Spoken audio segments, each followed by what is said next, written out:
ಆ, ಈ ಪಿಕ್ಚರ್ ಪ್ರಾರಂಭ ಆಗೋದಕ್ಕೆ ಮುಂಚೆ ಶ್ರೇಯಸ್ಸು ಮತ್ತೆ ಶ್ರೀಮತಿ ವಿನೋದ್ ಪ್ರಭಾಕರ್ ಅವರಿಬ್ರು ನಮ್ಮ ಮನೆಗೆ ಬಂದಿದ್ರು. ಆದರೆ ಇನ್ನೂ ಮನೆ ನಮ್ದು ಫಿನಿಶ್ ಆಗ್ತಾ ಇತ್ತು. ಅಂದ್ರೆ ಕೂತ್ಕೊಳ್ಳೋಕೆ ಕೂಡ ಜಾಗ ಇರಲಿಲ್ಲ. ನಾವು ಏನಾದ್ರು ಚೇರ್ ಕೊಡಬೇಕು ಅಂತಂದ್ರೆ ಇಲ್ಲಪ್ಪ ಕೂಡ್ಸೋದು ಅಂತ ಅಲ್ಲಿಗೆ ಬಂದ್ರು. ಅಲ್ಲಿಗೆ ಬಂದು ಇದನ್ನ ಕಥೆನೆಲ್ಲ ಹೇಳಿ ವೇಣು ಅವ್ರಿಗೆ ಮಾಡಬೇಕು ಅಂತ ಹೇಳಿ. ಅದಕ್ಕೆ ವೇಣು ಎರಡು ಮುಖ್ಯ ಕಾರಣ ಇತ್ತು. ಒಂದು, ವಿನೋದನ್ ಜೊತೆ ಫಸ್ಟ್ ಸಿನಿಮಾ ಮಾಡ್ತಿರೋದು ವೇಣು.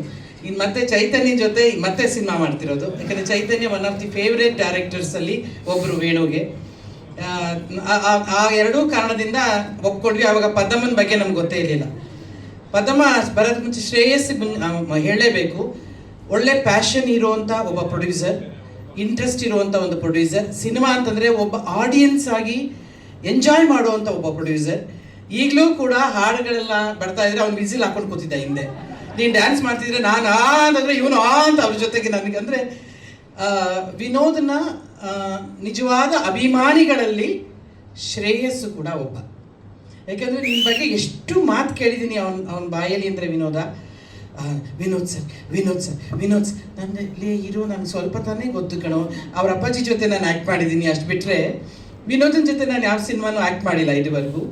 ಬಟ್ ನನಗೆ ವ್ಯಕ್ತಿಗತ ಪರಿಚಯ ಇಲ್ಲ, ಆದರೆ ಆತನ ಬಗ್ಗೆ ನನಗೆ ಗೌರವ ಇದೆ. ಯಾಕಂದರೆ ಒಳ್ಳೆಯ ಆರ್ಟಿಸ್ಟು, ಒಳ್ಳೆಯ ಕಲಾವಿದ, ಒಳ್ಳೆಯ ಮನುಷ್ಯ.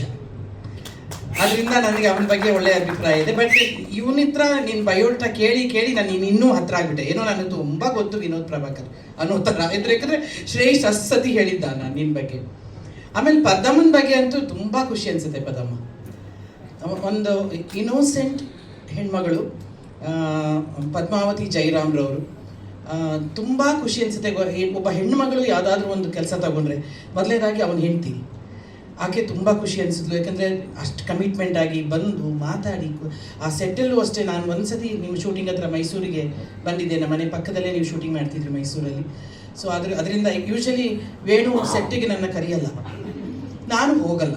ಯಾಕಂದರೆ ನನಗೆ ಸಂಬಂಧ ಇಲ್ದಿರ್ಬೇಕಾದ್ರೆ. ಯಾಕಂದರೆ ಅವರು ಸ್ವಲ್ಪ ಕೆಲಸ ಮಾಡ್ತಿರ್ತಾರೆ. ಆಮೇಲೆ ನನ್ನ ಮಾತಾಡ್ಸೋದೇ ಇಲ್ಲ ವೇಣು ಸೆಟ್ಟಿಗೆ ಹೋದರೆ.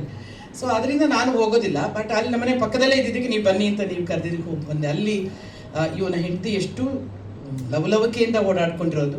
ಆಮೇಲೆ ಅಲ್ಲಿ ನಾನು ಪದ್ಮನ್ನ ನೋಡ್ತೀವಿ. ಪದ್ಮಾವತಿಯವರನ್ನ ಪದ್ಮ ಅಂತ ಕರೆದಿದ್ದು ಈ ವೇಣು ಮತ್ತು ಚೈತನ್ಯನೇ ಅನ್ಸುತ್ತೆ. ಅಂದರೆ ಒಂದು ತಾಯಿ ಥರ ಅವರನ್ನು ಕರೆದ್ರು. ಬಟ್ ಈಗ ನಿಜವಾಗ್ಲೂ ತಾಯಿ ನೀವು. ಇಡೀ ನಿಮ್ಮ ಟೀಮಿಗೆ ನಿಜವಾಗ್ಲೂ ತಾಯಿ ಸ್ಥಾನದಲ್ಲಿ ನಿಂತು ನೀವು ಆ ಪಿಕ್ಚರ್ನ ನಡೆಸಿದಿರಿ.